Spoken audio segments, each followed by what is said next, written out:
ఇక్కడ వెర్బ్స్ చాలా రకాలుంటాయి. ఒకటి ట్రాన్సిటివ్ వెర్బ్, ఇంకోటి intransitive verb.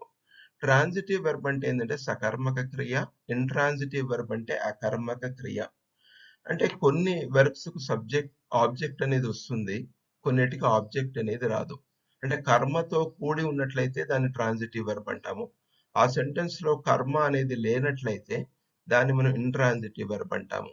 Regular and irregular verbs నేను ఆల్రెడీ చెప్పాను. రెగ్యులర్ వెర్బ్స్ అంటే వి2, వి3 అనేది వి1కు డి గాని, ఈడీ గాని చేర్చగా వచ్చేది రెగ్యులర్ వెర్బ్. అదర్‌వైజ్ మనం ఇర్రెగ్యులర్ వెర్బ్ అని అంటాము. అలాగే స్టేటివ్ వెర్బ్స్. అంటే స్టేటివ్ వెర్బ్స్ ఏంటంటే ఇది స్థితిని తెలియజేస్తుంది. అంటే మన ఫీలింగ్స్‌ను, థాట్స్‌ను, మూడ్‌ను ఇది రిప్రజెంట్ చేస్తుంది. దీన్ని వీటి స్టేటివ్ వెర్బ్స్ అని అంటాము. సో, అలాగే యాక్షన్ వెర్బ్స్ ఉంటాయి. అంటే ఇది పనులను